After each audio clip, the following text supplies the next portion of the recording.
الحمد لله وكفى والصلاة والسلام على عباده الذين اصطفى أما بعد عن أبي هريرة رضي الله عنه قال قال رسول الله صلى الله عليه وسلم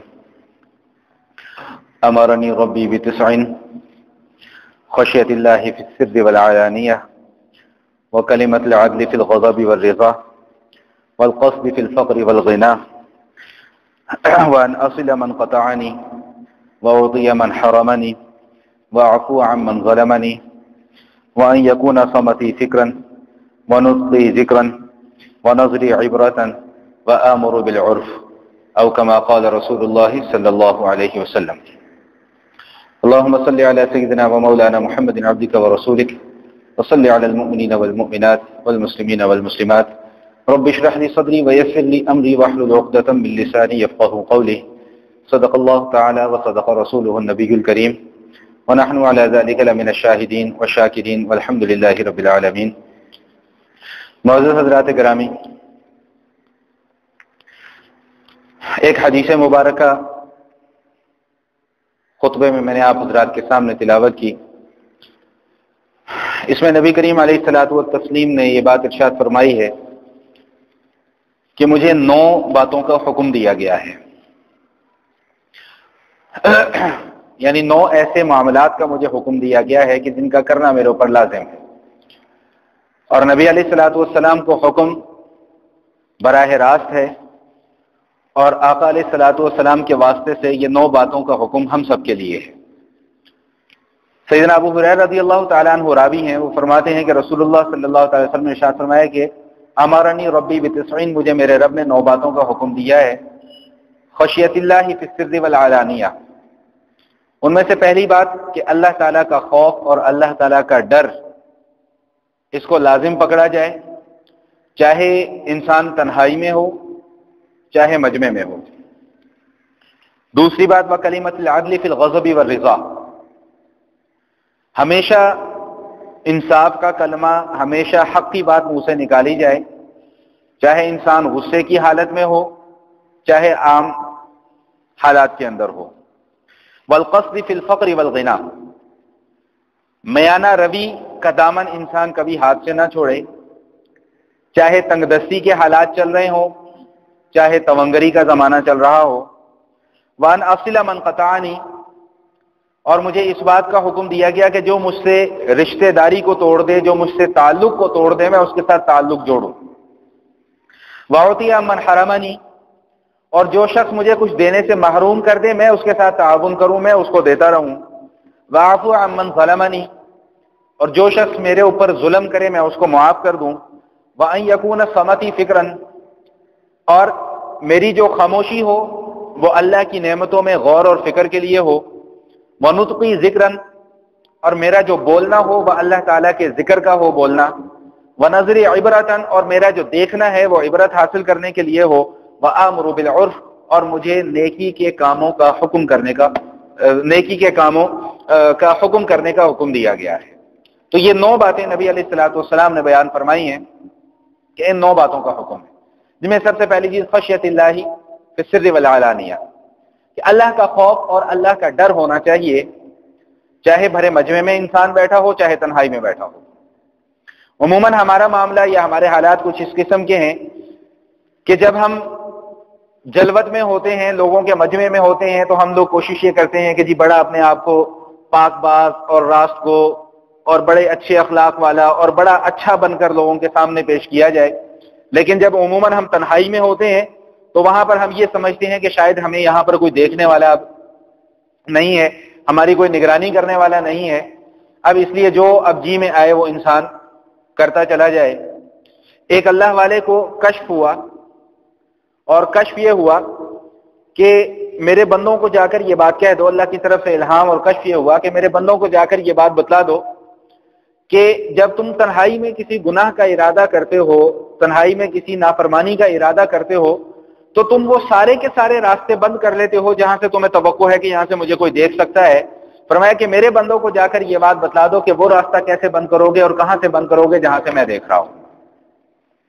تو نافرمانی اور گناہ یہ چاہے چھپ کر کیا جائے چاہے علل اعلان کیا جائے، دونوں صورتوں میں اللہ پاک کی نافرمانی ہے۔ ہاں، فرق صرف اتنا ہے کہ چھپ کر اگر انسان کوئی گناہ کرتا ہے تو وہ اپنے نفس کو اس گناہ کے اوپر گواہ بنا رہا ہوتا ہے، اور نفس کے اندر ہی توبہ کر لے تو اللہ تعالیٰ اس کے گناہوں کو معاف بھی کر دیتے ہیں۔ لیکن جب علل اعلان انسان گناہ کرتا ہے تو وہ صرف اپنے نفس کو ہی نہیں گواہ بنا رہا، بلکہ جتنی مخلوقات کے سامنے وہ گناہ کر رہا ہے ان سب کو اپنے گناہ کے خلاف گواہ بناتا چلا جا رہا ہے۔ تو یہی وجہ ہے کہ اللہ پاک ارشاد فرماتے ہیں کہ لا يحب اللہ الجہر بالسوء من القول الا من ظلم، کہ علل اعلان کھلم کھلا گناہ کرنے والوں کو اللہ تعالیٰ پسند نہیں فرماتے۔ اور شاید پہلے بھی میں کسی موقع پر یہ بات عرض کر چکا ہوں کہ اس کا یہ مطلب ہرگز نہیں ہے کہ اگر کوئی انسان چھپ کر گناہ کرے تو نعوذ باللہ اللہ اس کو پسند فرماتے ہیں، اس کو بھی پسند نہیں فرماتے، لیکن یہ زیادہ بڑا مجرم ہے۔ ایک آدمی اگر تنہائی میں گناہ کر رہا ہوتا ہے تو اس کا معاملہ اس وقت اللہ اور اس بندے کے درمیان میں ہے، لیکن اگر انسان کھلم کھلا گناہ کر رہا ہوتا ہے تو دراصل یہ انسان کی اپنی اندر کی اکڑ ہوتی ہے کہ میرا جس نے جو بگاڑنا ہے وہ بگاڑ لے۔ یہی وجہ ہے کہ میرے آقا علیہ الصلوۃ والسلام ارشاد فرماتے ہیں کل امتی معافا الا المجاہرون، میرے ہر امتی کی بخشش ہو سکتی ہے سوائے ان لوگوں کے جو الا المجاہرون، جو کھلم کھلا گناہ کرتے ہیں۔ جب انسان کھلم کھلا برائی پر آ جاتا ہے تو پھر کم ہی اسے توبہ کی توفیق بھی نصیب ہوتی ہے، اس لیے کہ وہ اللہ تعالیٰ سے براہ راست ٹکر لے رہا ہے سارے لوگوں کے سامنے۔ وہ ایک علیحدہ مسئلہ ہے کہ اگر کسی کے سامنے گناہ کر رہا ہے تو جو دیکھ رہا ہے اس کے لیے کیا حکم ہے، وہ ایک علیحدہ مسئلہ ہے، وہ انشاءاللہ امر بالمعروف کے ذیل میں جا کر عرض کروں گا۔ تو بہرحال خلاصہ کلام یہ ہے کہ پہلی چیز جس کا حکم دیا گیا خشیت اللہ، اللہ کا خوف اور اللہ کا ڈر ہونا چاہیے، فی السر والعلانیہ، چاہے خلوت میں ہو چاہے جلوت میں ہو۔ یہی وجہ ہے کہ سیدنا عمر رضی اللہ تعالیٰ عنہ نے ایک موقع پر ارشاد فرمایا کہ الایمان بین الرجاء والخوف، ایمان کے متعلق اگر پوچھتے ہو نا کہ ایمان کی کیفیت کیا ہے یا ایمان کا معاملہ کیا ہے، تو فرمایا کہ بین الرجاء والخوف، ایمان امید اور خوف کی درمیانی کیفیت کا نام ہے۔ خوف کس بات کا کہ کہیں میرے اللہ میری پکڑ نہ فرما لیں، اور امید کس بات کی کہ اللہ تعالیٰ میرے ایمان کی بدولت شاید مجھے معاف فرما دیں۔ تو فرمایا کہ اس کی جو درمیانی کیفیت ہے، امید اور خوف کی درمیانی کیفیت، اسی کا نام ایمان ہے، اور یہ اگر کسی کو حاصل ہو جائے تو یہ اللہ کی بڑی نعمت ہے۔ 18ویں پارے میں سورہ مومنون میں ایک آیت آتی ہے والذین یؤتون ما آتوا وقلوبهم وجلۃ انہم الی ربہم راجعون، کہ جو لوگ اللہ تعالیٰ کے راستے میں مال کو خرچ کرتے ہیں، اللہ کے راستے میں دیتے ہیں، اور ان کے دل جو ہیں وہ ڈرے ہوئے ہیں۔ ڈرے کس بات سے ہوئے ہیں کہ انہم الیہم راجعون، کہ انہوں نے ایک دن اللہ کے حضور لوٹ کر جانا ہے۔ امی عائشہ صدیقہ رضی اللہ تعالیٰ عنہ فرماتی ہیں کہ میں نے رسول اللہ صلی اللہ تعالی وسلم سے عرض کیا کہ یا رسول اللہ، کیا یہ آیت ان لوگوں کے متعلق نازل ہوئی ہے جو شراب پیتے ہیں، جو جوا کھیلتے ہیں، جو زنا کرتے، جو سارے کے سارے غلط کام کرتے ہیں، پھر ڈرتے ہیں کہ جی ہمیں اللہ کے حضور پیش ہونا ہے؟ تو آقا علیہ الصلوۃ والسلام فرمایا کہ نہیں عائشہ، یہ آیت تو ان لوگوں کے متعلق نازل ہوئی ہے جو نمازیں بھی پڑھتے ہیں، روزے بھی رکھتے ہیں، زکاتیں بھی دیتے ہیں، سارے اچھے کام کرتے ہیں، لیکن اس کے باوجود ان کے دل اس بات سے ڈرتے ہیں کہ پتہ نہیں ہمارا یہ عمل اللہ تعالیٰ قبول کرتے ہیں کہ نہیں کرتے، میرا یہ عمل اس قابل ہے کہ نہیں، پتہ نہیں اللہ پاک قبول کرے یا نہ کرے۔ آج میں دوران مطالعہ میری نظر سے امام ابن قیم رحمۃ اللہ تعالی علیہ کا ایک بڑی خوبصورت ان کا ایک قول مبارک میری نظر سے گزرا۔ وہ فرماتے ہیں کہ جب انسان کوئی نافرمانی کر رہا ہوتا ہے نا، تو یہ نہ سوچا کرو کہ یہ میں چھوٹا گناہ کر رہا ہوں یا کبیرہ گناہ کر رہا ہوں، یہ نہ سوچو کہ یہ چھوٹا گناہ ہے تو کر لیا، کبیرہ گناہ ہے تو چھوڑ دیا، فرمایا یہ نہ سوچو، بلکہ اس وقت اس ذات کی بڑائی کو ذہن میں لے کے آؤ جس کے سامنے تم نافرمانی کرنے کی جسارت کر رہے ہو۔ گناہ تو گناہ ہے، چاہے وہ صغیرہ گناہ ہو چاہے وہ کبیرہ گناہ ہو، چھوٹا گناہ ہو یا بڑا گناہ ہو، گناہ تو گناہ ہے۔ تو فرمایا کہ یہ آیت ان لوگوں کے متعلق نہیں نازل ہوئی جو شراب پیتے ہیں، جو جوا کھیلتے ہیں، جو گناہ کرتے ہیں، جو بدکاری میں مبتلا، نہیں، یہ آیت ان کے متعلق نازل ہوئی جو روزے بھی رکھ رہے ہیں، نمازیں بھی پڑھ رہے ہیں، زکوٰۃ بھی دے رہے ہیں، صدقات و خیرات بھی کر رہے ہیں، سارے کے سارے اچھے اعمال کر رہے ہیں، لیکن وجلۃ انہم الی ربہم راجعون، ان کے دل ڈر رہے ہیں، وجلۃ قلوبہم، ان کے دل ڈر رہے ہیں کہ پتہ نہیں اللہ پاک ہمارا یہ عمل قبول کرتے ہیں کہ نہیں کرتے ہیں۔ اس ضمن میں پھر ایک بات اور بھی سمجھ میں آ جاتی ہے کہ کبھی اپنے اعمال کے اوپر انسان کو بھروسہ نہیں کرنا چاہیے۔ میں تو بڑا تہجد گزار، میں تو بڑی تسبیحات پڑھتا ہوں، میں تو بڑی قرآن کی تلاوت کرتا ہوں، میں تو بڑی نمازیں پڑھتا ہوں، میں تو بڑے روزے رکھتا ہوں، میں تو بڑے صدقات و خیرات کرتا ہوں، لہٰذا میں تو اب حاجی کامل ہو گیا، ولی کامل ہو گیا، مرشد کامل ہو گیا، تو لہٰذا اب مجھے کوئی روکے گا نہیں، کوئی ٹوکے گا نہیں جنت میں جانے سے۔ تو اس آیت سے یہ بات بھی سمجھ میں آ جاتی ہے کہ انسان کبھی اپنے اعمال کے اوپر بھروسہ کر کے نہ بیٹھے۔ جو اعمال ہم کر رہے ہیں پتہ نہیں اللہ اس اعمال کو قبول بھی کرتے ہیں کہ نہیں کرتے۔ اللہ کی ذات تو اتنی بڑی ہے، اور اگر میں اس موضوع کے اوپر اگر بات کرنے پہ آ گیا تو پھر بات بڑی دور نکل جائے گی، میں اپنے موضوع سے ہٹ جاؤں گا۔ مجھے آج کی نشست میں اس حدیث کا مضمون مکمل کرنا ہے۔ اب یہ اللہ تعالیٰ کا خوف یہ ایک بہت بڑی نعمت ہے، اگر کسی کو میسر آ جائے تو یہ بہت بڑی نعمت ہے۔ حدیث شریف میں آتا ہے، نبی کریم علیہ الصلوۃ والتسلیم ارشاد فرماتے ہیں کہ انسان، مفہوم عرض کر رہا ہوں حدیث کا، کہ انسان اللہ کے ڈر سے روئے اور اس کی آنکھ سے ایک آنسو نکلے، اللہ پاک فرماتے ہیں کہ وہ آنسو بے شک مکھی کے برابر ہی کیوں نہ ہو، اللہ تعالیٰ اس کے اوپر جہنم کی آگ کو حرام کر دیتے ہیں، صرف اللہ کے ڈر اور اللہ کی خوف سے آنکھ سے ایک آنسو ہی کیوں نہ نکل آئے۔ اور شاید میں نے ابھی گزشتہ نشست میں یا اس سے پہلے کسی نشست میں بھی یہ حدیث مبارکہ آپ حضرات کے سامنے عرض کر دی تھی کہ رو کر اللہ سے دعائیں مانگو، اگر رونا نہیں آتا تو رونے جیسی شکلیں ضرور بنا لو، کیا پتا ہمارا کس وقت کا رونا جو ہے وہ اللہ پاک قبول فرما لے۔ یہی وجہ ہے کہ حدیث قدسی ہے، حدیث شریف میں آتا ہے کہ اللہ پاک فرماتے ہیں، اللہ پاک یہ فرمائیں گے فرشتوں کو قیامت والے دن کہ میرا وہ بندہ کہ جس نے مجھے کسی لمحے یاد کیا ہو یا کسی لمحے مجھ سے ڈر گیا ہو اور ڈر کر اس نے کسی گناہ سے اپنے آپ کو روک لیا ہو، اللہ پاک فرشتوں کو حکم دیں گے کہ جاؤ اسے جہنم سے نکال کر لے آؤ۔ یہ اللہ تعالیٰ کا خوف اور اللہ تعالیٰ کی ڈر اتنی قیمتی نعمت ہے۔ تو پہلی چیز نبی علیہ الصلوۃ والسلام فرما رہے ہیں جس کا مجھے حکم دیا گیا ہے، خشیت اللہ فی السر والعلانیہ، کہ اللہ تعالیٰ کا ڈر اور اللہ تعالیٰ کا خوف ہونا چاہیے، چاہے تنہائی میں انسان بیٹھا ہوا ہو، چاہے کہ لوگوں کے جھرمٹ کے اندر انسان بیٹھا ہوا ہو، اللہ تعالیٰ کا ڈر اور اللہ کا خوف اسے ہمیشہ دامنگیر رہنا چاہیے کہ کہیں مجھ سے کوئی غلطی نہ سرزد ہو جائے کہ جس پر میری پکڑ نہ ہو جائے، کہیں میں کوئی حرام کا نوالا نہ منہ میں لے جاؤں جس پر کہیں میری پکڑ نہ ہو جائے، کہیں میں کوئی ایسی غلط حرکت نہ کر بیٹھوں کہ جس پر میری پکڑ ہو جائے۔ خشیت اللہ فی السر والعلانیہ، اللہ کا ڈر، اللہ کا خوف ہونا چاہیے تنہائی کے اندر بھی اور جلوت کے اندر بھی۔ اور مجھے یاد پڑ رہا ہے کہ شاید میں نے ابھی ایک دو نشستیں پہلے یا شاید درس قرآن کی نشست میں ایک واقعہ عرض کیا تھا، عبرت کے لیے میں واقعہ دوبارہ عرض کر رہا ہوں اور پھر اپنی بات کو آگے چلاتا ہوں۔ امام شافعی رحمۃ اللہ تعالی علیہ کے دور میں جو اس وقت کا خلیفہ تھا یا حاکم تھا یا وزیر تھا یا بادشاہ تھا یا جو بھی تھا، اس کی اپنی بیوی سے کہیں چپکلش ہو گئی اور آپس میں دونوں کی ناراضگی ہو گئی میاں بیوی کی۔ اب ذرا 2-3 دن گزر گئے، میاں بیوی کے اندر معاملات چلتے رہتے ہیں، چھوٹی موٹی باتیں ہوتی رہتی ہیں، تو اب وہ جو وزیر یا بادشاہ یا حاکم جو بھی تھا وہ اپنی بیوی کو منانے کے لیے گیا۔ بیوی غصے میں بیٹھی، اس نے کہا تو جہنمی ہے، جا دفع ہو جائے یہاں سے۔ شوہر کو، اس کو بھی غصہ آ گیا، اس نے کہا اچھا اگر میں جہنمی ہوں تو پھر تجھے طلاق۔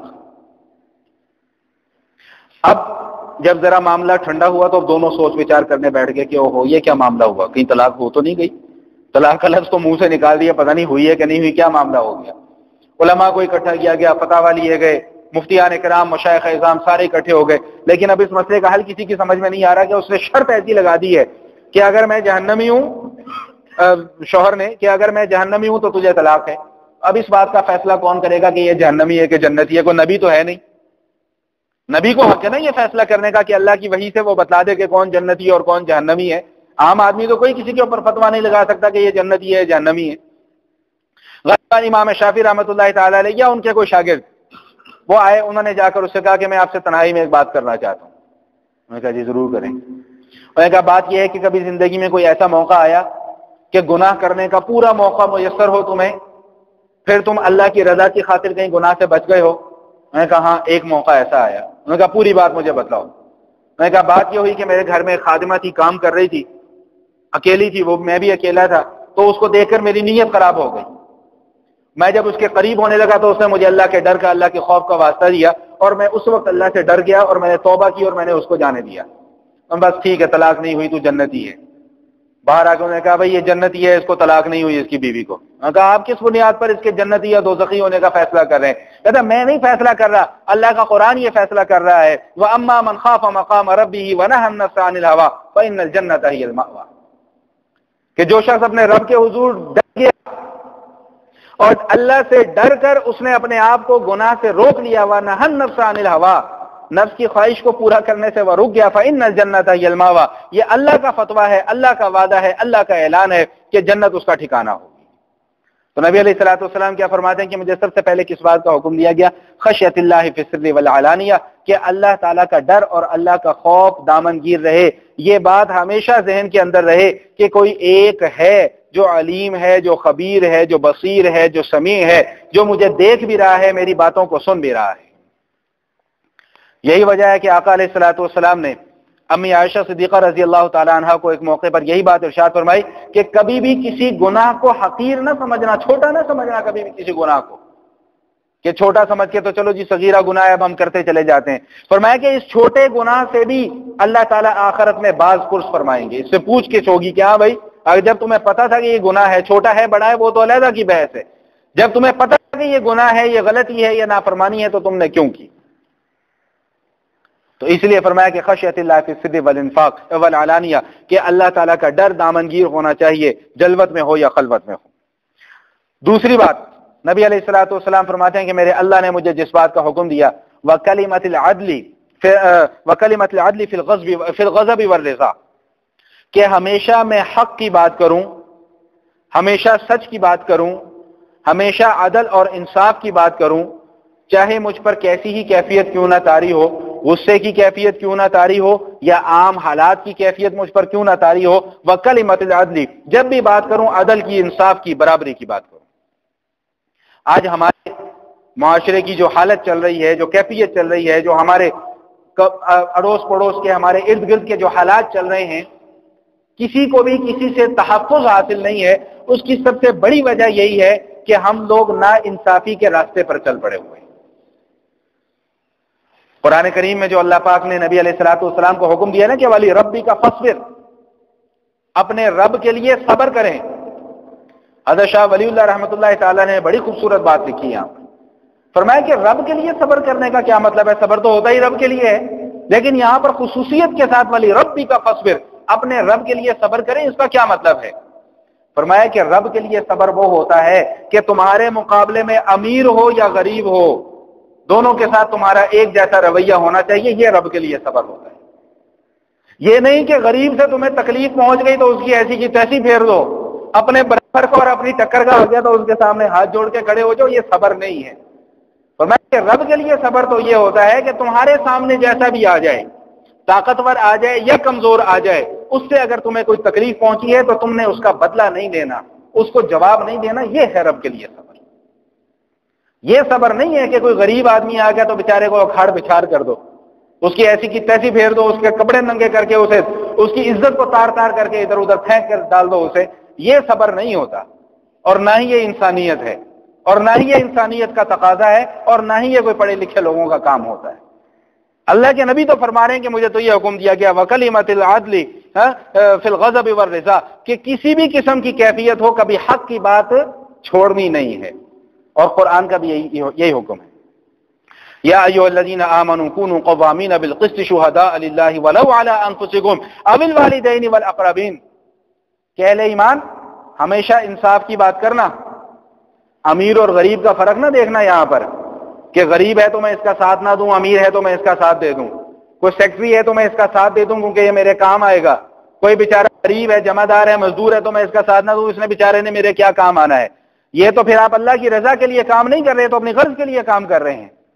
اور میں کہ یا ایھا الذین آمنوا کونوا قوامین بالقسط شہداء للہ ولو علی انفسکم او الوالدین والاقربین، عدل اور انصاف کا دامن ہاتھ سے کبھی بھی نہ چھوڑنا، چاہے تمہیں تمہارے ماں باپ کے خلاف کیوں نہ جانا پڑے، چاہے اپنی اولاد کے خلاف کیوں نہ جانا پڑے، چاہے اپنے نفس کے خلاف کیوں نہ جانا پڑے۔ وکلمۃ العدل فی الغضب والرضا، ہر حالت میں عدل اور انصاف، ہر حالت میں کلمہ حق جو ہے وہ زبان پر جاری ہونا چاہیے۔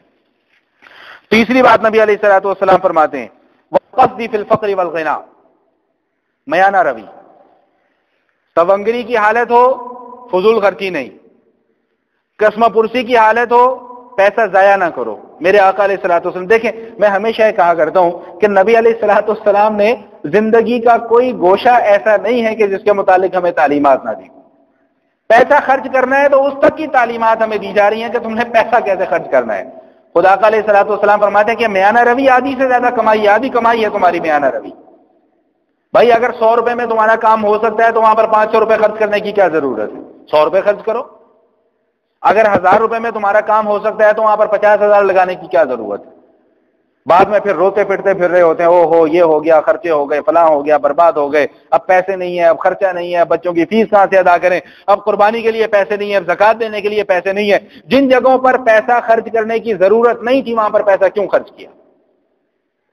اور اگر آپ حضرات کو یاد ہو تو میں نے گزشتہ نشست میں بھی یہ بات عرض کی تھی کہ بیٹی کی شادی پر 10 لاکھ روپے اگر کوئی آدمی نہیں لگاتا، وہ 25-30 ہزار میں شادی نمٹا دیتا، ہم کہتے ہیں یہ کنجوس ہے. یہ کنجوسی نہیں کر رہا، وہ عین شریعت کے تقاضوں کے اوپر عمل کر رہا ہے. اگر شادی 50,000 یا 1 لاکھ کے اندر ہو سکتی ہے تو کیا ضرورت ہے وہاں پر 5 لاکھ 10 لاکھ 25 لاکھ روپے خرچ کرنے کی؟ میرے ایک دوست ہیں، انہوں نے ابھی مجھے چند روز پہلے ایک بات بتلائی کہ ان کی اہلیہ کی کوئی کولیگ ہیں، ان کی بچی کی شادی ہوئی تو انہوں نے 87 لاکھ روپیہ خرچ کیا صرف کھانے کے اوپر. 87 لاکھ روپیہ.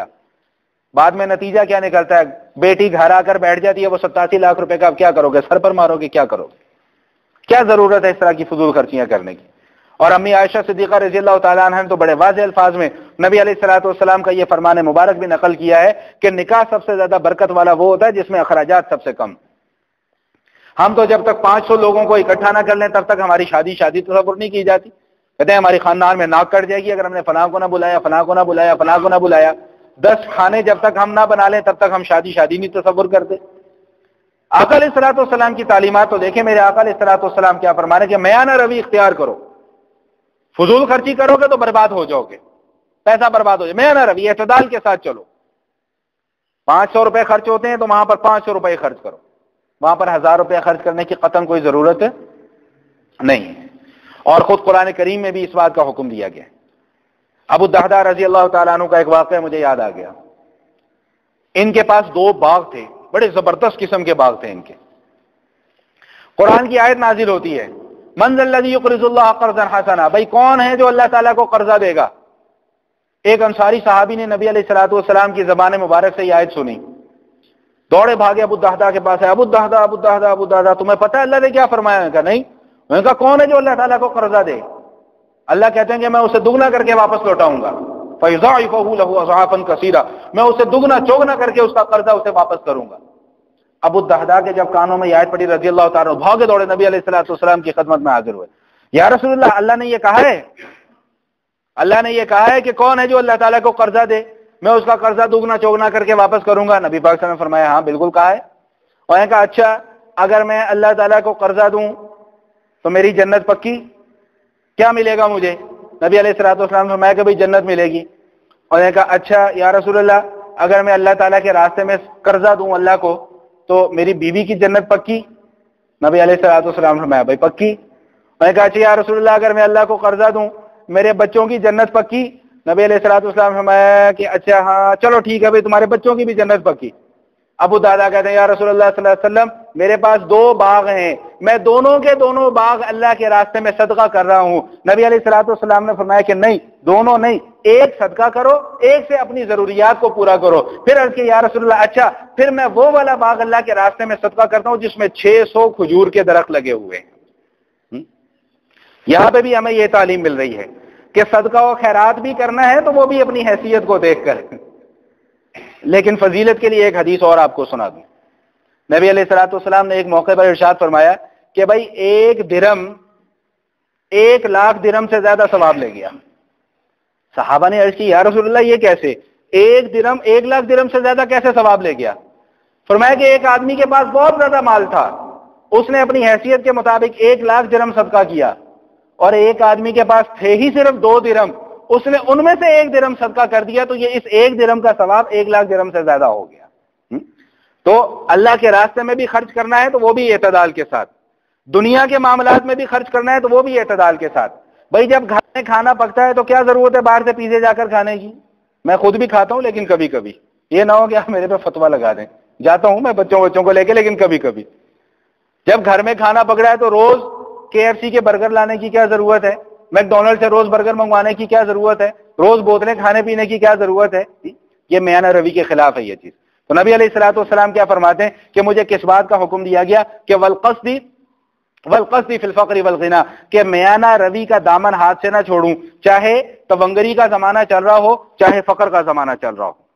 اس کے بعد جو مجھے حکم دیا گیا وَأَنْ أَصِلَ مَنْ قَطَعَنِي، کہ جو مجھ سے تعلق کو توڑ دے میں اسے اپنا تعلق جوڑ دوں۔ اس کے آج کے زمانے میں، آج کے ہمارے معاشرے میں زندگی کا مشکل ترین اگر کوئی کام ہے تو وہ یہ کام ہے، زندگی کا مشکل ترین کام۔ اور ہمیں یہ مشکل کیوں لگتا ہے؟ اس لیے کہ ہماری تربیت نہیں ہے، ہم نے صحبت نہیں جوڑی ہوئی اپنی، ہم نے اپنے نفس کے تزکیے کی طرف توجہ نہیں کی ہوئی۔ اس لیے مجھے آج زندگی کا مشکل ترین کام یہ لگتا ہے کہ اگر کوئی میرے سے تعلق توڑ رہا ہے تو میں اس سے کیسے جا کے تعلق جوڑوں۔ میرا نفس یہ گوارا نہیں کر رہا کہ میں اسے کیسے جا کے معافی مانگوں۔ میرا نفس مجھے روکتا ہے، وہ تو تھلے لگ جائے گا، جی آتی ہے نا ذہن میں یہ وسوسہ، شیطان ڈالتا ہے وسوسہ، تو نیچے لگ جائے گا، معافی مانگنا نیچے لگ جائے گا اس سے جا کے۔ نبی علیہ الصلوۃ والسلام فرماتے ہیں کہ اگر کوئی دو آدمیوں کے درمیان میں جھگڑا ہو، ظاہری بات ہے ایک حق پر ہوگا ایک باطل پر ہوگا، میرے آقا علیہ الصلوۃ والسلام فرماتے ہیں کہ جو شخص حق پر ہوتے ہوئے جھگڑا چھوڑ دے، فرمایا کہ میں محمد صلی اللہ تعالی وسلم ضامن ہوں اس بات کا کہ جنت میں اللہ تعالی نے اس کے لیے ایک گھر بنا دیا ہے۔ لیکن اس کام کے لیے حوصلے کی ضرورت ہے، حوصلہ، دل بڑا کرنا پڑتا ہے، وہ سب پیدا کرنی پڑتی ہے۔ وَأَنْ أَصِلَ مَنْ قَطَعَنِي، مجھے حکم ہے اس بات کا جو میرے سے تعلق توڑے میں اس کے ساتھ جا کر تعلق کو مضبوط کروں، تعلق کو جوڑوں۔ لیکن یہاں پر ایک مسئلہ ذہن نشین فرما لیجئے گا، یہ نہ ہو کہ آپ کے مولوی صاحب نے بڑی سخت بات بتلا دی، سخت نہیں، میں مسئلے کی وضاحت کرنے جا رہا ہوں۔ خدا نہ خواستہ ہمارا کسی سے جھگڑا ہو گیا، ہمارا تعلق ٹوٹ گیا، اب آپ ایک دفعہ جاتے ہیں اس کے پاس تعلق جوڑنے کے لیے، وہ آکر دکھا رہے ہیں نہیں دفع ہو جاؤ یہاں سے، آپ دوسری دفعہ گئے نہیں، آپ تیسری دفعہ گئے نہیں۔ بات یہ ہے کہ آپ نے اتمام حجت کر لیا، یکفی۔ اگر میں آگے بڑھ کر کسی سے معافی مانگ لیتا ہوں تو اس میں میری عزت کم نہیں ہوتی، بڑھتی ہے عزت۔ میں آگے بڑھ کر اپنا سر کسی کے سامنے جھکا دیتا ہوں، تواضع اختیار کر لیتا ہوں، تو اللہ کا وعدہ ہے کہ من تواضع للہ رفعہ اللہ، جو اللہ کے لیے تواضع اختیار کرتا ہے، اپنے آپ کو عاجز بنا لیتا ہے، رفعہ اللہ، اللہ تعالیٰ اس کو آسمان کی بلندیوں پر پہنچا دیتے ہیں۔ من یحرم الرفق یحرم الخیر کلہ، جو شخص نرمی سے محروم کر دیا گیا وہ ساری کی ساری بھلائیوں سے محروم کر دیا جاتا ہے۔ لیکن اس کا یہ مطلب ہرگز نہیں ہے کہ جہاں پر سختی دکھانے کی ضرورت ہے تو وہاں بھی نرمی دکھانا شروع کر دیں، نہیں۔ جب کوئی اللہ کا حکم ٹوٹ رہا ہو تو پھر وہاں پر کوئی نرمی نہیں ہے۔ آقا علیہ الصلوۃ والسلام کی ذات کو اگر کسی نے تکلیف پہنچائی تو نبی علیہ الصلوۃ والسلام نے اس کو معاف کر دیا، لیکن جہاں پر آقا علیہ الصلوۃ والسلام کے دین کو کسی نے توڑنے کی کوشش کی، اللہ کے حکم کو توڑنے کی کوشش کی، تو نبی علیہ الصلوۃ والسلام نے اس کو معاف نہیں فرمایا، اڑا دو اس کو، ختم کر دو۔ کعب بن اشرف یہودی نبی علیہ الصلوۃ والسلام کی شان میں گستاخیاں کرتا تھا، نبی علیہ الصلوۃ والسلام نے حکم دیا کہ اس کو قتل کر دو۔ بتلانا یہ مقصود تھا کہ آقا علیہ الصلوۃ والسلام کی شان میں گستاخی کرنا یہ نبی کی ذات پر حملہ نہیں ہے، یہ اللہ کے پورے دین کے اوپر حملہ ہے۔ تو جہاں معاملہ ذات کا ہو تو وہاں تو ہمیں یہ حکم ہے کہ نرمی دکھاؤ، اور جہاں معاملہ اللہ کا حکم ٹوٹ رہا ہو تو وہاں پر نرمی کی کوئی گنجائش نہیں۔ سیدنا علی رضی اللہ تعالیٰ عنہ کا بڑا مشہور واقعہ غزوہ خیبر کا، مرحب جو ان کا سب سے بڑا طاقتور آدمی اور بڑا شہسوار اور پہلوان تھا، اس کی اوپر چڑھ کر بیٹھ کے اس کی گردن اتارنے لگے تلوار سے، اللہ کا دشمن تھا، گردن اتارنے لگے، اس نے تھوک دیا، سیدنا علی رضی اللہ تعالیٰ عنہ اس کو چھوڑ دیا۔ وہ بڑا حیران ہوا کہ میں نے تیرے منہ پہ تھوکا، تو نے مجھے چھوڑ دیا۔ اور کہا پہلے میں تجھے قتل کر رہا تھا اس لیے کہ تو اللہ کا دشمن تھا اور اللہ کے دشمن ہونے کی حیثیت سے قتل کر رہا تھا، اب تو نے میرے منہ پر تھوکا تو اب میں نے تجھے اس لیے صرف اور صرف چھوڑ دیا کہ کہیں میرے نفس کے اندر یہ گمان نہ پیدا ہو جائے کہ میں نے اپنی ذات کے لیے اس کو قتل کیا ہے۔ یہ جو اکابرین ہیں نا ہمارے بڑے، ہم ان کی تعلیمات کو صرف سرسری نگاہ سے دیکھ کر گزر جاتے ہیں، ہم ان تعلیمات کو اپنی زندگیوں میں لانے کی کوشش نہیں کرتے۔ صرف تقریر کر دینا یا سن لینا کانوں سے یہ کافی نہیں ہے۔ مطلب تو تب ہے کہ جو میں کہہ رہا ہوں میں اس پر خود بھی عمل کرنے کی کوشش کروں، جو آپ سن رہے ہیں آپ بھی اس پر عمل کرنے کی کوشش کریں۔ تو نبی علیہ الصلوۃ والسلام کیا فرمانے کے وَأَنْ أَصِلَ مَنْ قَطَعَنِي، جو مجھ سے تعلق کو توڑے مجھے اس بات کا حکم دیا گیا کہ میں اس کے ساتھ تعلق مضبوط کروں۔ وَأُعْطِيَ مَنْ حَرَمَنِي، جو مجھے محروم کرے میں اس کو دوں. اگر کسی نے میرے ساتھ لینے دینے کا تعلق ختم کر لیا تو میں اپنا تعلق نہ ختم کروں اس کے ساتھ. یہی وجہ ہے کہ آقا علیہ الصلوۃ والسلام فرماتے ہیں کہ آپس میں تحفے تحائف کا تبادلہ کرتے رہا کرو، اس سے آپس میں بڑی محبت بڑھتی ہے. اور غالباً سیدہ عائشہ صدیقہ رضی اللہ تعالیٰ عنہ کو نبی علیہ الصلوۃ والسلام نے یہ فرمایا تھا کہ ہدیے دیا کرو، تحفے دیا کرو، چاہے بکری کا کھر ہی کیوں نہ ہو. کسی بھی تحفے کو، ہدیے کو حقیر نہ سمجھو. اگر کسی نے کوئی بکری کا کھر بھی تمہیں ہدیے میں دے دیا ہے تو اس کو بھی حقیر نہ سمجھو کہ یہ کیا چیز ہے، سمجھے چھوٹی سی چیز اٹھا کے دے دی. نہیں، تحفہ ہے، تحفہ سمجھ کے اس کو قبول کرو. اور خوشبو کے متعلق تو نبی علیہ الصلوۃ والسلام نے واضح طور پہ بیان فرمایا کہ اگر کوئی خوشبو آپ کو ہدیہ کرے تو اس کو منع نہیں کرنا چاہیے، رکھ لینی چاہیے. تو ہدیہ کوئی بھی ہو، تحفہ کوئی بھی ہو، اس کو قبول کر لینا چاہیے. یہی نبی علیہ الصلوۃ والسلام کا طریقہ اور یہی نبی علیہ الصلوۃ والسلام کی سنت. اس کے بعد فرمایا کہ وَاعْفُوا عَمَّنْ ظَلَمَنِی، یہ بھی بڑا مشکل کام ہے کہ اگر کوئی میرے اوپر ظلم کرے تو میں اس کو معاف کر دوں. ہے تو مشکل کام، لیکن اگر کوئی کر لیتا ہے تو دلی سکون بڑا ملتا ہے، راحت بڑی نصیب ہوتی ہے. کیوں؟ اس لیے کہ اللہ کے نبی علیہ الصلوۃ والسلام کے حکم پر عمل ہو رہا ہے. وَاعْفُوا عَمَّنْ ظَلَمَنِی، اگر کوئی مجھ پر ظلم کرے تو میں اس کو معاف کر دوں. بدلہ لینا جائز ہے، معاف کر دینا بہتر ہے. دو باتیں علیحدہ علیحدہ ہیں، یاد رکھیے گا. بدلہ لینا جائز ہے، معاف کر دینا بہتر ہے. کوئی اگر کسی کو ناحق قتل کر دیتا ہے تو شریعت نے قانون بنایا ہوا ہے کہ اگر کسی نے کسی کو ناحق قتل کیا، جواب میں اس کو اڑا دو، قتل کر دو. شریعت کا قانون ہے جسے ہم قصاص کا قانون کہتے ہیں، یا جسے ہم دیت کا قانون کہتے ہیں، یا حدود اللہ ہیں. یہ شریعت کے مقرر کردہ قوانین ہیں. تو بدلہ لینا جائز ہے لیکن معاف کر دینا بہتر ہے. نبی علیہ الصلوۃ والسلام فرما رہے ہیں مجھے اس بات کا حکم دیا گیا وَاعْفُوا عَمَّنْ ظَلَمَنِی، اگر کسی نے مجھ پر ظلم کیا ہے تو میں اس کے ساتھ خیر خواہی کرتے ہوئے، اس کی بھلائی کرتے ہوئے اس کو معاف کر دوں. کیوں؟ اس لیے کہ الظلم ظلمات یوم القیامہ، قیامت والے دن جو ظالم کا ظلم ہوگا وہ بہت سارے اندھیروں کی شکل میں آئے گا. ظالم دور سے پہچانا جائے گا کہ اس نے کسی کے ساتھ ظلم کیا ہوا ہے. میرے آقا علیہ الصلوۃ والسلام فرماتے ہیں کہ اس دنیا کی زندگی میں معافیاں مانگ لو ایک دوسرے کے ساتھ، ایک دوسرے کی جو حق تلفیاں کی ہیں ان کی معافی اس دنیا کے اندر مانگ لو. کیوں؟ اس لیے کہ کل قیامت والے دن جب اللہ کے حضور پیش ہوگے تو وہاں پر تمہارے پاس نہ کوئی درہم ہوگا نہ کوئی دینار ہوگا. وہاں پر جب تم دونوں کا معاملہ آپس میں رکھا جائے گا تو تمہارے ہر ظلم کے بدلے تمہاری ایک ایک نیکی مظلوم کو دی جاتی رہے گی.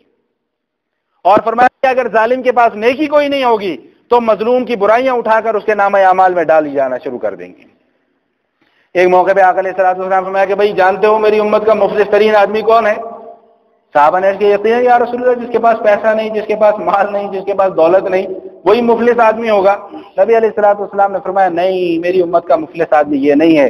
میری امت کا مفلس آدمی وہ ہے جو قیامت والے دن آئے گا، اس کے نامہ اعمال یوں خوب بھرے پڑے ہوں گے جی، ساری زندگی تہجد پڑھتا رہا، ساری زندگی نفلی روزے رکھتا رہا، ساری زندگی صدقہ و خیرات کرتا رہا، ساری زندگی نیک کام کرتا رہا، لیکن جب اس کے لیے جنت کا فیصلہ کیا جائے گا تو ایک سوال ہی آئے گا کہ یا اللہ ٹھہر جائیے، اللہ پاک باوجود اس کے کہ سب کچھ جانتے ہیں، اتمام حجت کے لیے سارا معاملہ وہاں پر کیا جائے گا. ایک بندہ آئے گا کہ یا اللہ ٹھہریے، اس بندے نے مجھے فلاں موقع پہ تھپڑ مارا تھا. ہاں بھائی مارا تھا، جی مارا تھا. مداوع کیا؟ جی نہیں کیا. پکڑو بھائی اس کی نیکیاں اٹھاؤ اور اس کے کھاتے کے اندر ڈالو.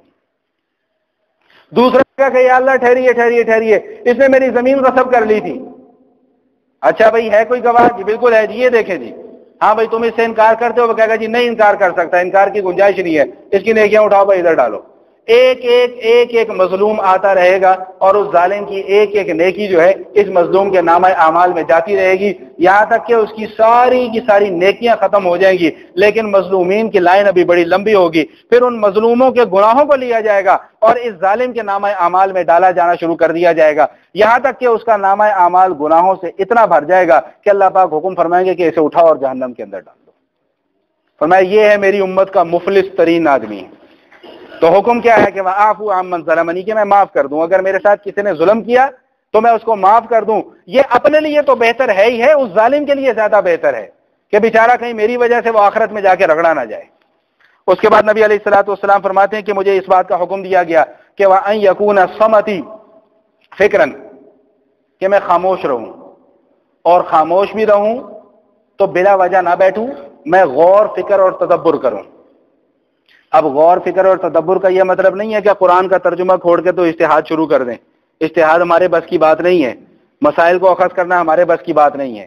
اس کی تشریح میں ایک دوسری حدیث سے کر دیتا ہوں کہ آقا علیہ الصلوۃ والسلام فرماتے ہیں کہ اللہ تعالیٰ کی نعمتوں میں غور اور فکر کیا کرو، جو اللہ پاک نے تمہیں نعمتیں دی ہیں ان نعمتوں کے اندر غور اور فکر کیا کرو، لیکن ایک بات یاد رکھنا، کبھی اللہ تعالیٰ کی ذات کے متعلق غور اور فکر نہ کرنا، اللہ کی ذات میں کبھی غور و فکر کرنے کی کوشش نہ کرنا۔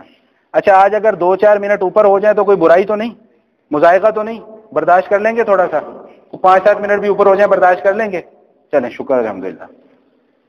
تو کیا فرمایا کہ اللہ کی ذات میں کبھی غور و فکر نہ کرنا، ہاں جو اللہ نے نعمتیں دی ہیں ان میں خوب غور و فکر کرنا۔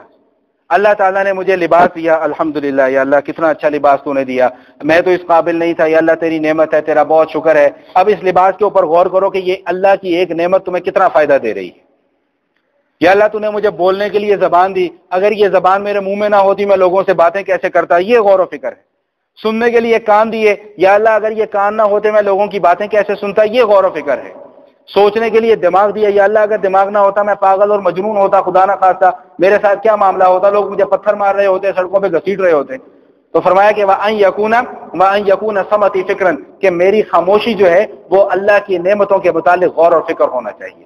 وَنُطْقِي ذِكْرًا، اور اگر میں بات کروں تو پھر اللہ کا ذکر کروں، میری زبان سے کسی کو گالی نہ نکل جائے، میری زبان سے کسی کی غیبت نہ ہو، میری زبان سے کسی پر الزام تراشی نہ ہو، میری زبان سے کسی کو دکھ نہ پہنچے، کسی کی دل آزاری نہ ہو، حتی الوسع کوشش کرنی چاہیے۔ لیکن انسان ہے، غلطی ہو جاتی ہے، اس کا یہ مطلب نہیں ہوتا کہ اب اسے پتھر پکڑ کے تو مارنا شروع کر دیا جائے۔ ابھی میں پہلے عرض کر کے آ رہا ہوں کہ وَاعْفُوا عَمَّنْ ظَلَمَنِي، اگر کسی کے ساتھ ظلم یا زیادتی ہو گئی تو اس کو معاف کر دیا جائے۔ ظلم کرنے والا بھی معافی مانگ لے اور مظلوم بھی معافی مانگ لے، مظلوم اس کو معاف کر دے اور ظلم کرنے والا معافی مانگ لے، قصہ وہیں پر ختم ہو جائے گا، وگرنہ آخرت میں جا کر جواب دینا پڑے گا، اور وہاں کا معاملہ بڑا سخت ہے۔ اس کے بعد ارشاد فرمایا کہ وَنَظْرِ عِبْرَةً، میں اگر کسی چیز کو دیکھوں تو بطور عبرت کے دیکھوں، مزے لینے کے لیے نہ دیکھوں۔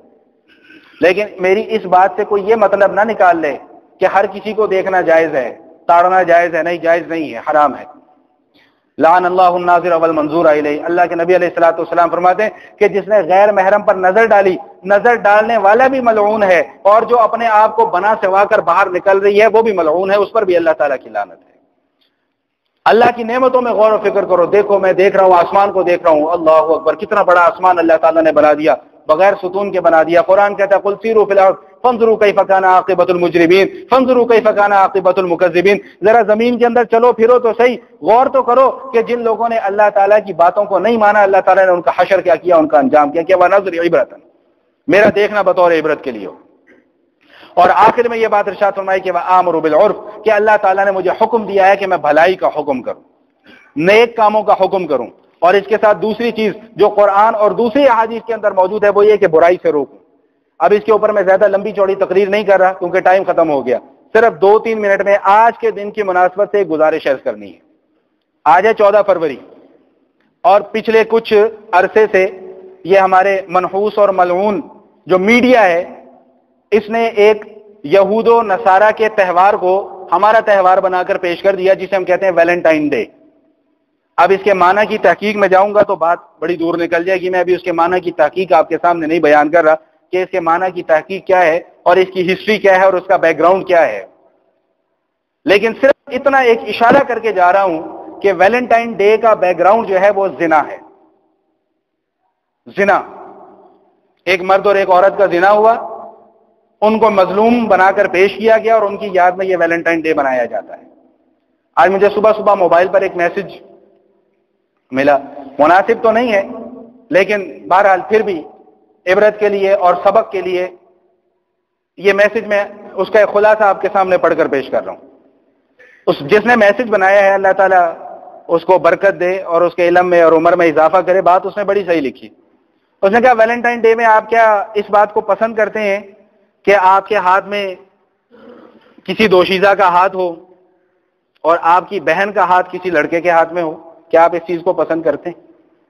ہم دوسروں کی ماؤں بہنوں کو تو تاڑنے کی فکر میں رہتے ہیں، لیکن یہ کبھی نہیں سوچتے کہ میرے اپنے گھر میں میری ماں موجود ہے، میری بہن موجود ہے۔ آج میں اگر کسی کی بہن کو دیکھ رہا ہوں تو یہ نہ بھولیے گا کہ کوئی آپ کی بہن کو نہیں دیکھے گا۔ آج میں اگر کسی کی ماں پر نظر رکھ رہا ہوں تو یہ نہ بھولیے گا کہ کوئی آپ کی ماں پہ اوپر بھی نظر رکھ رہا ہے۔ تو یہ خدارہ خدارہ خدارہ، آقا علیہ الصلوۃ والسلام نے دو ٹوک لفظوں میں ایک بات ارشاد فرما دی ہے، من تشبہ بقوم فہو منہم، جو جس قوم کے ساتھ مشابہت رکھے گا اس کا آخرت میں انجام اسی کے ساتھ ہوگا۔ اب سوچنے کی بات یہ ہے کہ یہ مسلمانوں کی تہذیب نہیں ہے، یہ میرے آقا علیہ الصلوۃ والسلام کی تعلیمات نہیں ہے۔ میرے آقا علیہ الصلوۃ والسلام نے فرمایا کہ جو عورت خوشبو لگا کر گھر سے باہر نکلتی ہے اور اس کی خوشبو غیر مرد سونگھتے ہیں، میرے آقا علیہ الصلوۃ والسلام نے بڑے سخت الفاظ استعمال فرمایا کہ وہ عورت ایسی ہے، ویسی ہے، ایسی ہے، ویسی ہے۔ تو خدارہ اس رسم کو اپنی رسم نہ بنائیں، جن کی رسم ہے ان تک محدود رہنے دیں، جن کے ہاں رشتوں کا کوئی تقدس نہیں ہے، جن کے ہاں ماں اور بہن کے پاکیزہ رشتے کا کوئی تقدس نہ ہو، ہم ان کا شعار کیسے اپنائیں؟ میرے ایک دوست ہیں یہاں پر تشریف فرمائے، وہ آج صبح ہی مجھے بتا رہے تھے کہ ایف ایم ریڈیو پر ایک ایڈ چل رہی ہے کہ ویلنٹائن ڈے کو آپ اپنی ویلنٹائن کا ہاتھ جو ہے وہ اپنے ہاتھ میں تھامیں اور یوں نکلیں اور خوشبو لگائیں اور ایسے کریں، الامان الحفیظ العیاذ باللہ ثم العیاذ باللہ۔ میرے نبی علیہ الصلوۃ والسلام نے فرمایا کہ حیا اور ایمان یہ دونوں چیزیں ساتھ ساتھ ہیں، جب ایک چیز اٹھ جاتی ہے تو دوسری چیز بھی اٹھ جاتی ہے۔ حیا تو ایمان بھی گیا، الحیاء شعبۃ من الایمان، حیا ایمان کے شعبوں میں سے ایک شعبہ ہے، اور ایک موقع میں فرمایا کہ الحیاء من الایمان، حیا تو ہے ہی ایمان کا حصہ، اذا لم تستحی فاصنع ما شئت۔ میرے آقا علیہ الصلوۃ والسلام فرماتے ہیں کہ جب تمہارے اندر حیا نہ رہے تو پھر جو جی میں آئے تمہارے وہ کرتے جاؤ۔ اس درد کے ساتھ یہ بات کہہ کر اپنی بات مکمل کر رہا ہوں۔ ایک جملہ میں ہمیشہ آپ حضرات کی خدمت میں عرض کیا کرتا ہوں کہ کبھی خاموش تماشائی بن کر نہ بیٹھے رہیں، ایسا نہ ہو کہ ایک دن ہم خود تماشا نہ بن جائیں۔ اقول قولی ھذا نستغفر اللہ من کل ذنب ونتوب الیہ۔